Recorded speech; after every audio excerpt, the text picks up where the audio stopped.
Hello, hockey skaters and goalies around the world, and welcome to another edition of the Ride to the Rink. You may very well be riding to the rink to go towards an evaluation or tryout today. Hopefully, it's a few weeks before, maybe a few weeks after, but we want to talk to you kids specifically today about how to approach an evaluation or a tryout, because we know this can churn up a lot of different emotions, excitement, fear, being ready to go, being maybe I'm not good enough. There's a lot of different things that can happen this time of year.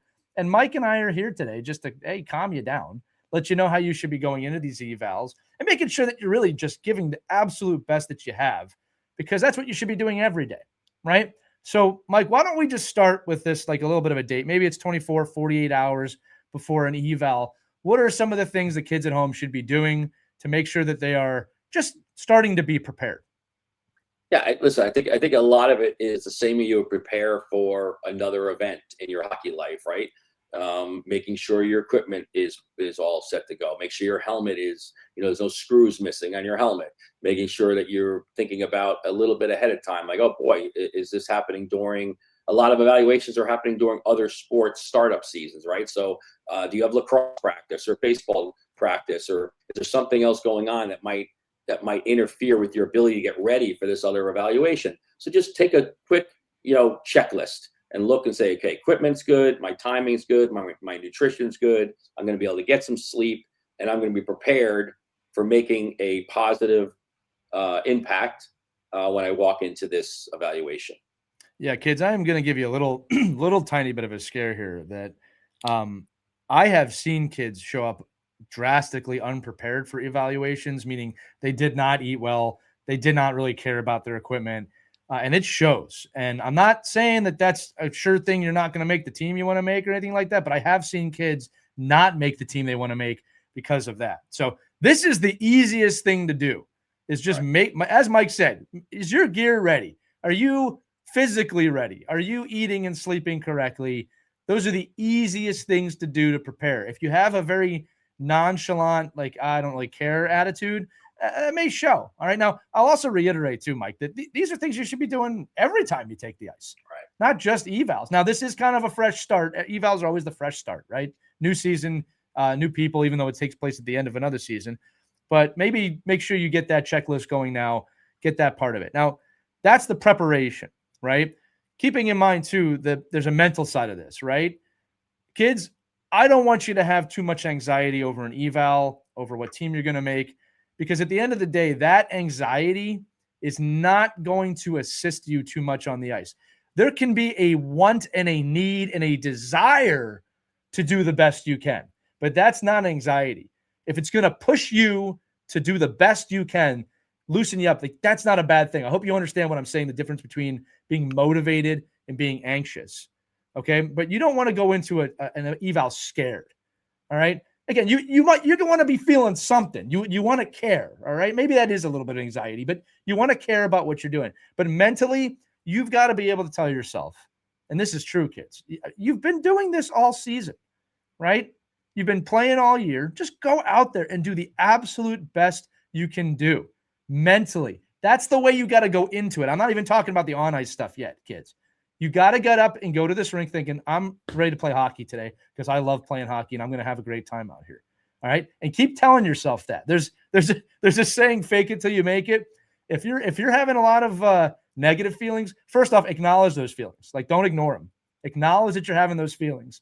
And then start telling yourself positive things. I'm going to do the best I can. I believe in myself. That's what I'm saying. Your brain may say to you, like, that doesn't sound right. That's okay. Keep telling yourself the positive messages. This is all before you get to the rink, right? Remember, you love playing this game. And eval's no different. You should still love being out there and having fun. It's a little different. It's a little different in terms of the format, but it's hockey at the end of the day, right, Mike? Yeah, and the coaches that I listen to the most, the coaches that I follow, and the coaches that I really respect and would follow as an athlete and as a coach, is just control the controllables. You can control your attitude. You can control your equipment being packed. You can control what you eat. Drive into the evaluation. If you're gonna go to Taco Bell and eat a couple of burritos, and all of a sudden the second half of the tryout getting off the ice because your stomach's churning. You can control that kind of stuff. Like there's so many things you can make sure you're hydrated. You can make sure that when you walk in the rink, you're driving that little conversation. You come in, look the coach in the eye. Depending on your age, even at 8, 9 years old, do your check-in. Go in. Hey, I'm so and so. I'm checking in. And your mom and dad don't need to do that. Like that's a really great sign for a coach that there's a mature player that wants to be here and is so energized about being. Show a little bit of that personality and show that coach that you can't wait to go on the ice and perform for them. Yeah, kids, look, the best evals I ever had as a kid, and this is including probably in the minors and like teams that you can definitely get cut from, I went in confident and loose, but with a little bit of an edge in the sense of, man, I'm really going to work hard today. Not what if I don't make this team? You can't be thinking that way, right? But I went in confident, loose, ready to play my best hockey with determination. Those are, I think, are the right mental states you need to be in. Parents, if you're listening, you play a role in this too. It's not just about make sure you work harder than the other kids. Don't even focus on the other kids. Just make sure you're focused on you, doing the best that you can. Now, another note for you kids when you get on the ice. This is an important one, kids, and we're giving you some big hints here. Do not try and be something you're not on the ice. If you are not a dangler and dangle around 7 kids, do not think doing 12 toe drags out there is going to impress the coach. First off, you're probably not going to succeed at them because it's not something that you're great at, and it doesn't look right. We can tell that you're trying too hard. Be the best version of you. If you're a great skater, skate. If you're a goal scorer, score, but also make sure that that coaches know you can move the puck. If you're a playmaker, show that off. If you have a high hockey IQ, you defenseman, show it up. Be great with what you're great at and be a great team player as well. Don't try and be something you're not. Okay? I'm going to tell you this right now that coaches, good coaches, if you make 5 toe drags at the blue line and get all 5, let's say you make all 5 of them, what I see is that's a liability if you lose the puck at the blue line. Now, when I see a kid that I know can toe drag, I know can make a move, protect the puck, and skate by a defenseman at the blue line, to me, that's IQ points because I know what you can and cannot do. Be the best version of you. Do not be something you're not. Okay? Do not try things at evals that you've never tried before. That's not the time to do it. You should be doing that at practice all year, right, to try and get better. But, Mike, your thoughts on this, right? You just be the best version of you. Yeah, I think by doing that, you just are going to exude a level of confidence that everyone will see. And I think, that just goes, along the line, how you act on the bench, how you are in a negative play, the hands go up if you don't get a pass, or the body language you're presenting when you're on the ice or on the bench or getting ready to go on the ice. During warm-ups, if there's a specific warm-up, don't go out and do your own thing and all of a sudden, try to stand out in a way that's like a showboat way or a way that's going to embarrass another teammate or embarrass yourself. Just be, go in and think about it as a time for you just to hey, this is what I'm good at. This is what I love doing. I'm just going to work as hard as I always do. That's why I'm here.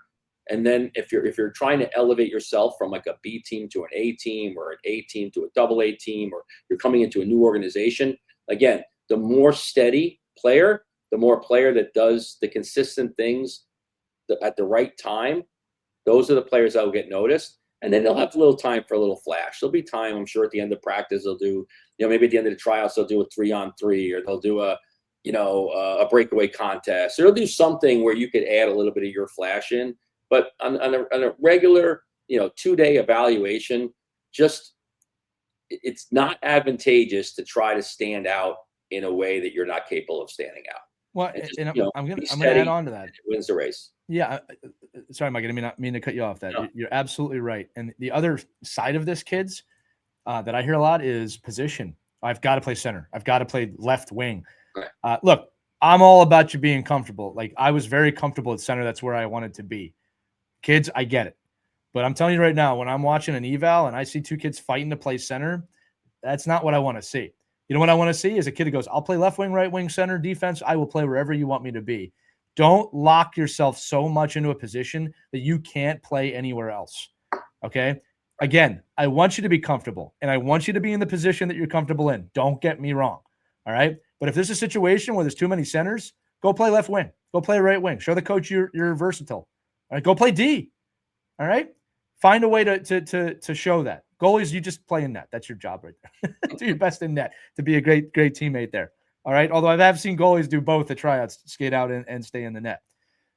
Kids, it's just so important that you show up with the right attitude, that you show up ready to go, you show up confident, you show up ready to do what you need to do for the team. I'll tell you a quick story in closing, and then Mike, I'll let you have kind of the last word. Skating was always one of my strong suits. And I remember, I think it was one of my bantam years. They were just doing line skates to see how fast you could go, or I guess just see how your skating was. And I remember this is my drill, right, Mike? I'm the skater. I'm going to beat everybody. And I'll never forget, they said go, or the whistle blew. And I don't know if I don't know what happened, but I fell down. And I got up. This is a skating drill. And I just went as hard as I could, as hard as I absolutely could. And I stopped on the goal line at the end of the drill. I looked up and I was first. Somehow I was skated so hard that I was able to fall down and get ahead of these kids. And I remember the coach telling me, that's the moment I picked you.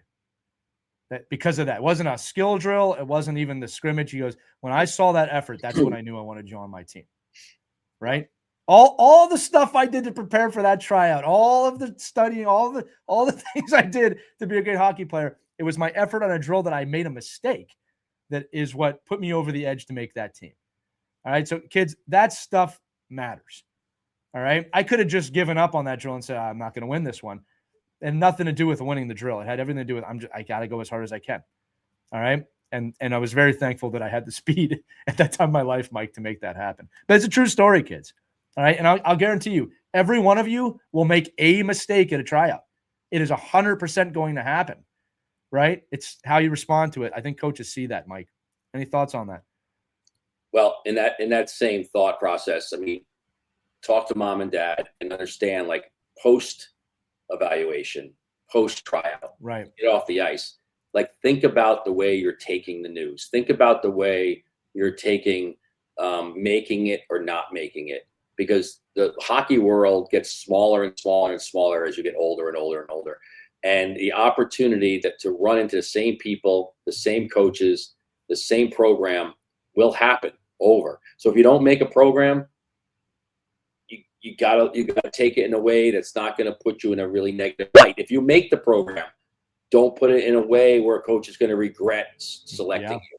Think about, like, when you get off that ice, be in a good state of mind, be in a compassionate state of mind for other people around you that maybe weren't as lucky as you for making a team. But also remember, if you don't make the program, or you have a bad tryout, you have a bad evaluation, it's one in, I hope, many, many, many evaluations you're going to have. And everything you can do to learn from those little examples in life will ultimately help you in no matter what you end up doing, a pro hockey player or a pro accountant. Yeah. And Mike, I'll say this too, just you made me think here. Kids, if you make the team you want to make, that's fantastic. If you don't, I'm not going to sit here and tell you not to feel bad or be hurt about that. All right? It hurts when you don't make the team you want to. My question to you is, what are you going to do about it? All right. Great example is, I've got a kid right now I'm thinking of right now, did not make the team he wanted to make. So made a team below what he wanted to make. He has been an absolute leader and rock on that team. He's leading the team in scoring. He's almost leading the league in scoring. All right. He's been a great teammate to all of his teammates. And he could have complained. He could have absolutely complained that I don't belong here. I believe I belong on a higher team. He's showing everybody why he belongs on that other team while being a great teammate. That's an accountable young man. And I'm proud of him, right? He's doing what he needs to do to show what he needs to show. And he took that hit the right way. All right. Do not be the kid that complains and blames everybody else and says, this is not fair. This is not right. You deal with the hand you're given. You be accountable with that hand, and you be the best teammate, the best player you can be, and grow and learn. Some of the best seasons I have ever had, both growth and as a player, have been when I didn't make the team I wanted to make. And I felt horrible when I didn't make it. I'm not telling you kids to jump up and down if you don't make the team you want to make. I am telling you that you got to deal with the hand you've been dealt. All right. And it says a lot more about who you are as a person by how you react to that, good or bad. All right. Now, with that said, I hope all of your dreams come true. I really mean that, kids. All right. I want you to put the work in, put the time in. And remember that no eval, no tryout is the defining moment of your life. Okay. There's not one ice session that's going to define you. You define you by the body of work you put out there over 365 days, over each season, each day as a person, and how you're choosing to grow as a player. Be accountable, be smart, be strong, be on top of your game. Mike, any final thoughts? No, that's it. All right. Kids, remember, wherever you're at in your hockey journey, we believe in you. You should too. Have fun, skate hard. We'll see you on the next Ride to the Rink. Take care, kids. Best of luck to you.